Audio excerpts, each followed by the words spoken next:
Hello and welcome back to my craft room. It's time to start on my fourth pennant for my Boho Bunting slow sewing project for this year. This is week number 4. I'm planning to do 12 altogether, and I've been using these beautiful fabrics from, let me show you, beautiful fabrics, reclaimed Indian fabrics, which I got from Bazaar. I will leave a link to them below. I've also thrown in a few scraps and bits and bobs of my own, but mostly I'm going to be using those packs. So this was the first one that I did. Even the little beady things, the button things there, were in the packs, and the little pom-poms. But this, I've thrown in some of my own treasures. So this was a very small piece of a beautiful old embroidered Chinese, I think, silk jacket. That was what I did that was what I did the second week. I added little beads around the edges. They were all in the pack as well, and this big motif was in the pack, but I sort of elaborated on it quite a bit. This is sari ribbon. I bought that separately, but also from Bazaar. This strip down here, and then last week I did this one, and each week is my favourite as I go along. I love this one because of the tassel. It was all about the tassel, and I'll be doing 2 tassels this week because I'm going to do the fishtail shape. Yeah, I kept the embroidery fairly simple. This motif was also in one of the scrap bags. If I haven't mentioned already, I will leave a link to Bazaar in the description box if you want to check them out. Their scrap bags are just amazing. Yeah, so I kept the embroidery fairly simple on that one. It was a bit more elaborate on this one. I did a lot of embroidering into the printed silk fabric, and here as well. I've just embroidered, it's simple stitches, but I've just followed over the pattern that was printed onto the fabric. Did quite a bit of that. So this week, yes, I've been using this basic recipe just to get me going each week. So I've got 5 basic pennant shapes. It's really only 4 because that's just representing a streamer. I will do torn strips. I've also got all of these sari ribbons to use, the bits and bobs that came in the keep that one out to remind me to use it, because I think that would be lovely in amongst the tassel. Yeah, so these are all the bits and bobs that came in the scrap bags. Little birds and things, cute, the beads and stuff. So some of these I will just tie onto the cord that I hang it up by in the end, and there will also be torn strips of the fabrics as well. I've got my Orts gel where I've been saving my threads and tiny scraps, and that's what I used to make the tassel last week. So yeah, I've digressed now. I've gone off track, haven't I? What was I talking about? Yes, so I've got these 4 basic shapes. So I did this one the first week, then I did this one, last week I did this one, this week I'm going to do this one, and then I don't have to stick to this formula, but it's just to get me going if I get stuck, really, just to give me a starting point. And then I've got these 5 applique shapes. So last week was a circle, but I didn't cut a circle. I have cut myself out the shapes. So I've got the pennant shapes and the applique shapes. So this one was a circle, but I didn't cut the circle out. That was a ready-made circular motif, so you know. That one was a rectangle, yeah. And again, I didn't use the template I'd cut out. I did it to fit the piece, the piece that I wanted to use. So I'm going to want, where is it? If you wanted to know how I cut these shapes out in the first place, it's all in. I've made a Boho Bunting playlist, so it's all in there. And I've said before, if anybody wants a PDF with all of this typed out nicely and the shapes, let me know and I'll do that. But I won't bother unless anybody wants it, because it'll take a little while. But I'm very happy to do it if anybody wants it, and I can just give you a link or something. So I'm going to want my pennant shape. I'm going to need all my bits and pieces handy. Let's put them there.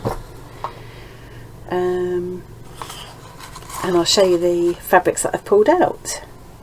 So I want them all to kind of look all right together, but I love bright colours and clashing colours as well. And so yeah, I want there to be a slightly different colour story every week, just a slightly different combination, but the same fabrics will be used throughout, so I think that will go. So this time I'm going to go with this black with a little print on it, so it's got that kind of bright pink in there and a very pale greyish blue. So I'm going to also use some of this, put this strip here, possibly a bit of this left over. This is elasticated, so I've got to be careful what I do with this or how I use it. And this has got a lot of the same colours in, and then I think a piece of that too.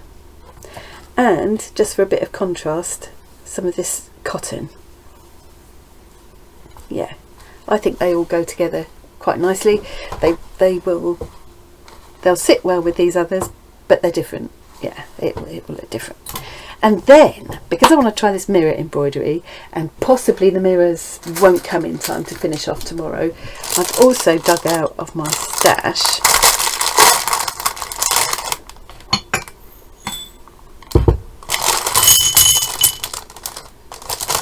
I hate these plastic bags. These. So if the mirrors don't arrive in time, I could do a very similar thing with this. I might decide I prefer to do this anyway, and I'll do the mirrors another time, because I think I can stitch around them in a very similar way to how they attach those. I think that might be quite nice, to how they attach those mirrors. Yeah. So put that to one side and I'm ready to start. First thing is to cut my basic shape on this piece of plain cotton that I'm going to use as backing. It's too nice to use as a backing really, but I've got to use it, so I've got to use something. I'm determined not to waste a single scrap of these scrap bags. I love how they're made from reclaimed. I'll save that bit because that's got a pretty edge. They're made from reclaimed garments, and I don't know if they're all previously used garments or if they're factory waste and that kind of thing. I'm not sure. Oops. So in my bag of tricks I've got this heat erasable pen. In practice it doesn't really matter if it's erasable because this isn't going to show anyway, but that's just what I've kept in my bag. Is that coming out right?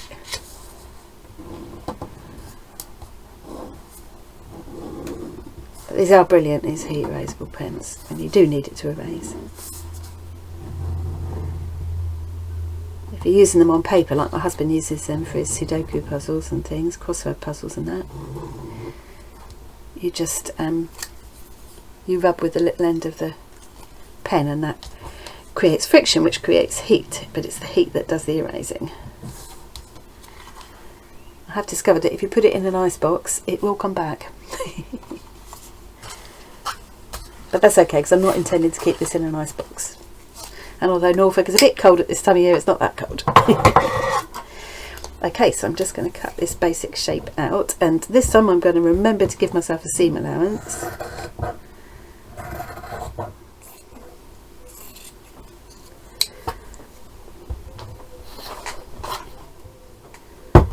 So these little bits are going in my orts jar. I think most people think of orts as just loose threads, but for me it's also these scraps that are too tiny to do anything else with. If they're really, really tiny, they'll end up being stuffing for pin cushions and things. But they did work really well. All of this tassel, except for the pom-pom that came in the kit, and the thread I used to bind it, all of this tassel was made out of the contents of my scrap jar. And I love the look of that. You couldn't buy a tassel like that. I won't be able to make another one like it. It's unique. My son made this for me to let my husband know when I'm filming. This is to hang on the door of my craft room so he knows when I'm filming. Okay, my nickname is Arty Farty Annie. I don't know why. I've no idea. It's my blog name as well. I've been using it in my blog's called Arty Farty Annie. This is where I've got my basic instructions, just in case I've still never got around to drawing out the rest of these. So cut the pennant shape and divide it into 1, 2, 3 or 4. Obviously if it's one, you just leave it one piece. And then there are various ways I can cut this shape. So with this one, I'm going to divide it, oops, like that. Really does, yeah. And then I can use a small piece of each of those fabrics that I've picked out. So I'm just going to draw that out on here, and this will be the wrong side. Well, none of this will show this bit anyway, but so I'm just going to put this slightly upward of the centre because I just like the top to be smaller than the bottom. I just think it looks more pleasing to the eye, does to mine anyway. And then the next step is to add the fabric pieces, so one in each of the sections, and then one of the applique shapes. I'm not sure, I think I might not do an applique shape this time, I'm not sure, because I really want to feature the mirror embroidery. I mean, I could do just one big square one and that would be the applique. That might be nice, because I will embroider around it as well, so the shape will end up, yeah, maybe I will go for that. It's not quite the colour I would have picked, but actually, yeah, I think I've just decided that, unless I change my mind as I go along, this will be my applique this week. And maybe then I don't have to panic about whether or not those mirror tiles are going to come. Mirror tiles, the mirror pieces, because I'll do this instead. Yeah. So I'm going to skip the applique stage. I'm going to apply my fabrics.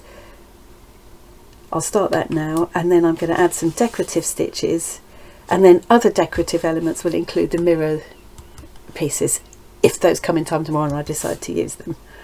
And then add the backing and finish the bottom edge, which will be more tassels. So I will come back and do the finishing off thing, and probably tomorrow, and that will get uploaded either tomorrow or the next day. The next stage is to apply these fabrics.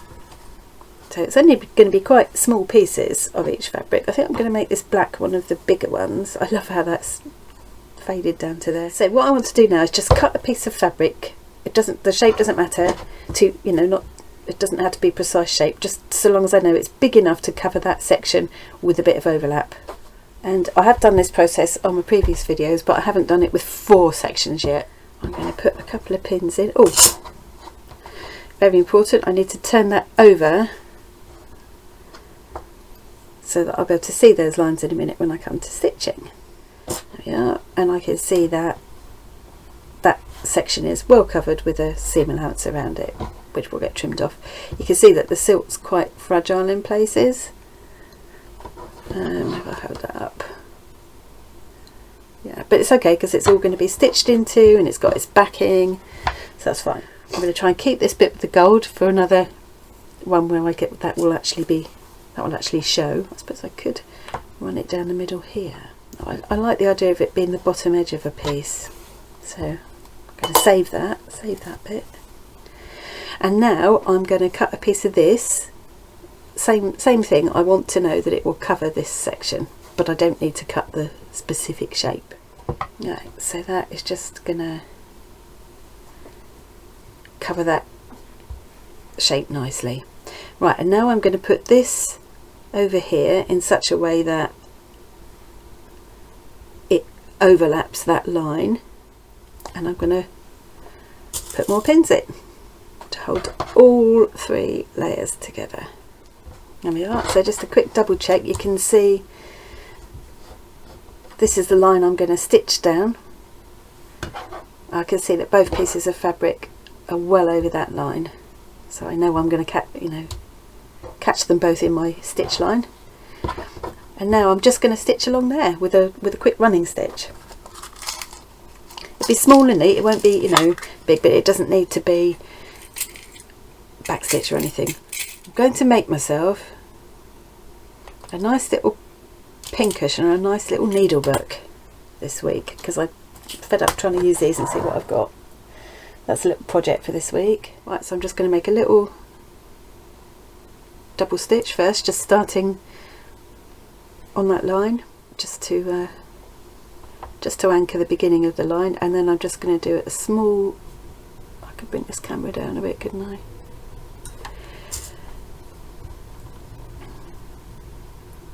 I'm sure nobody watching this would need to know how to do a running stitch, but just so you can see that I'm not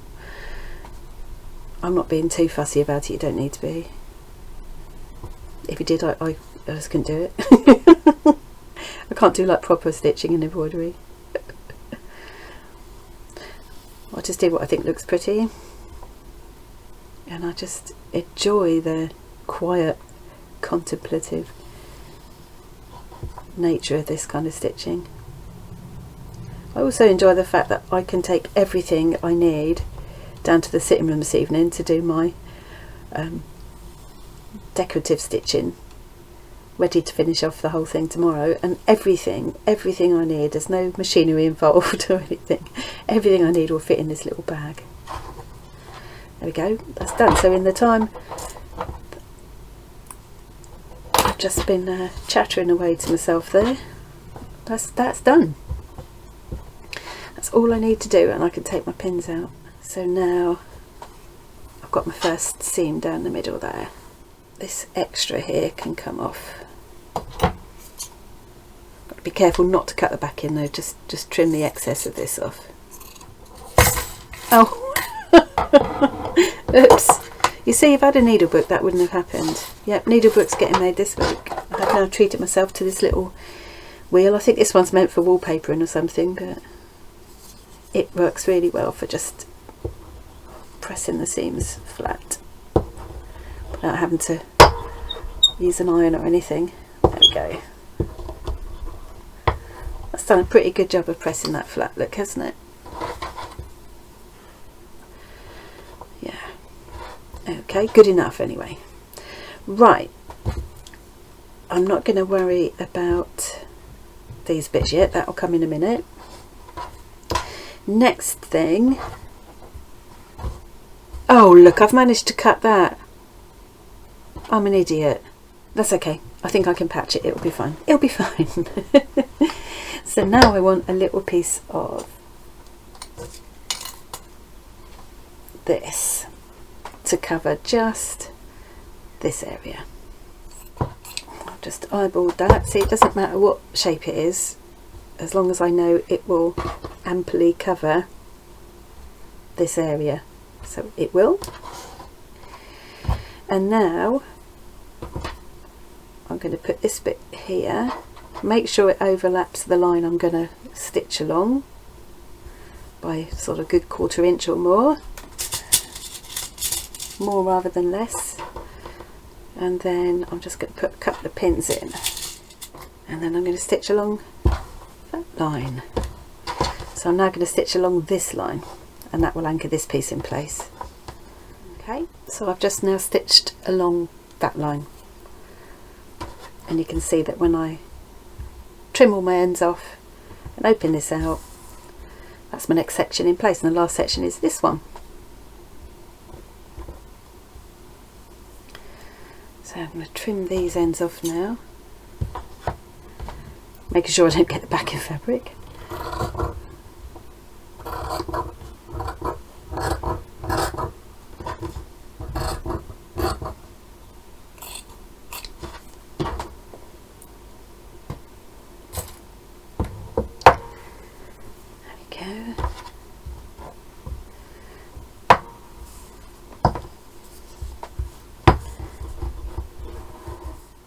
And now my last piece is going to be some of this one, I think. Right, so for this last little corner I've cut a piece of this and I've folded an edge back, giving it a bit of a press, and now I'm going to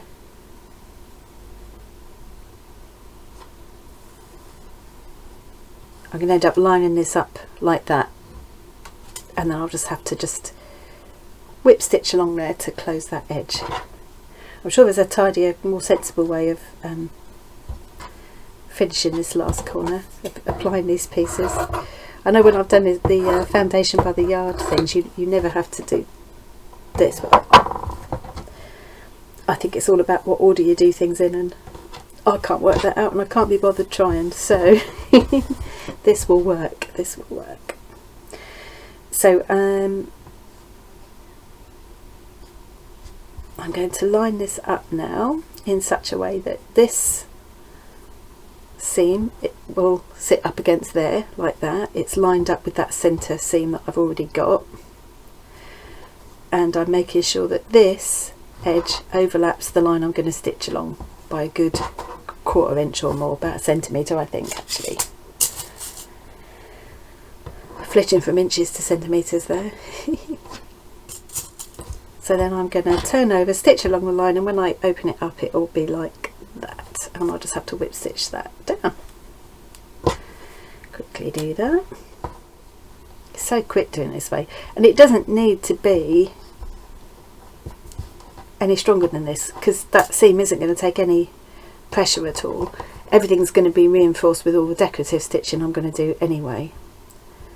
Really, this is just tacking everything in place for me to start working on. Okay, so now when I open them up, you can see that all the pieces have been applied to my base fabric. I'm just going to give it a little press. Oh, I love this. Why didn't I buy one of these years ago?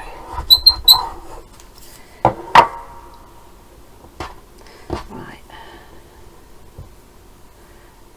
Trim that off, making sure I don't get the backing fabric. There we go. I've put pins all over the place. It's a bit ramshackle, doesn't matter. Just to hold everything together nicely, so that I can go around and just run a basting stitch around. I'm going to do it just inside my seam allowance because I actually like the basting stitches to show, but really I suppose they should go outside the seam allowance. You can see that where I did that accidental cut, that's not really going to matter. It'll all hold together perfectly well anyway. I could run a stitch over that if I wanted to, but my plan is that I'm going to do quite a bit of decorative stitching into this plain piece, so that will just hold everything together, so I'm not going to worry about it. And then the last thing will be to just whip stitch this join here, and then I'll trim around the edges to neaten everything up, and then I'll be all ready to start my decorative bit. So I'm just going to do that now. Right, so I'm just coming to the end of this now. It's only taken me a couple of minutes because I want all this bit to be really quick, because this isn't the fun part really. The fun part is when I get to start embellishing into it. So this bit needs to be quick and easy. Right, so as I said, I've put my basting stitches just inside where my seam line is, because I quite like them showing. If I decide I don't want them to show, I can snip them out later. It'll be, and just pull it out. It'll be a very quick and easy thing to do. If I decide I just don't like the look of it, but I usually do like the look of it. I don't know why, I just do. Once it's in amongst all the other stitching. So I've taken out all of my pins now, and I'm just going to trim around this outside edge. I'm not going to be turning this through. This will be backed onto another piece of backing paper and then turned inside out, so I don't need to worry about snipping into the corners or anything. So that's all I need to do with that, and then I need to whip stitch this closed, and then I'm ready to start. So now I'm just going to start thinking about, I don't know if I do like that orange on there. Do I like that orange? See, there's kind of a bit of an orange in here, and it is a complementary colour to the blue, isn't it?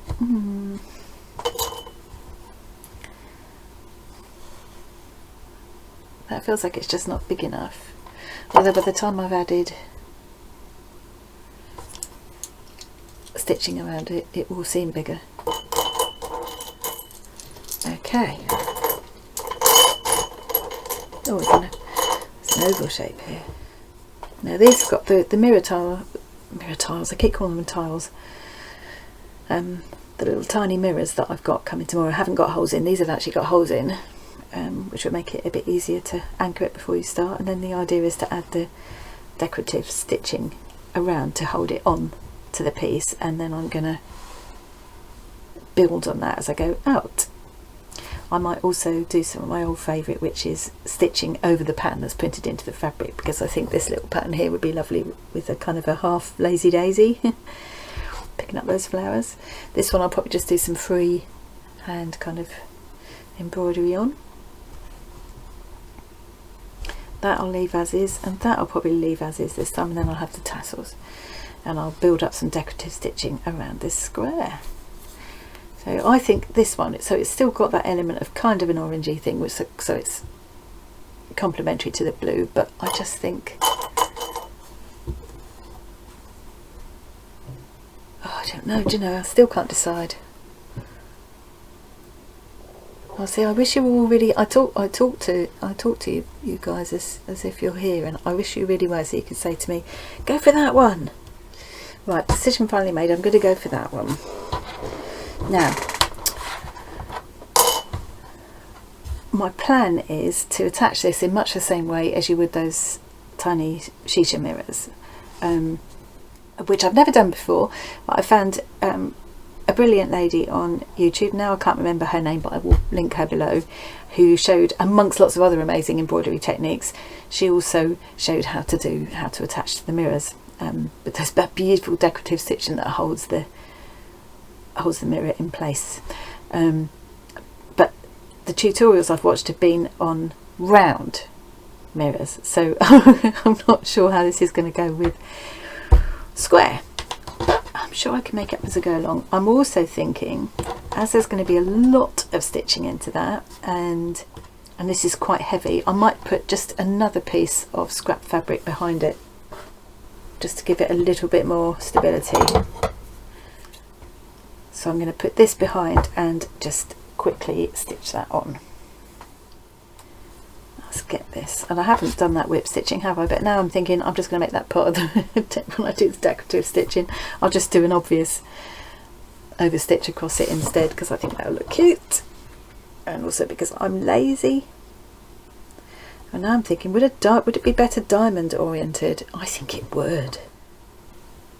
Can you tell I'm rather making it up as I go along?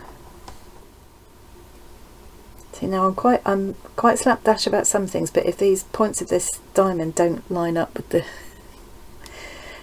the seams of the fabric, it will annoy me. So yeah, I believe with the little mirrors, you have to just kind of hold it at this stage until you get enough stitching around it to hold it on. You've got to kind of hold it all together, but it's quite handy that these have got these little holes.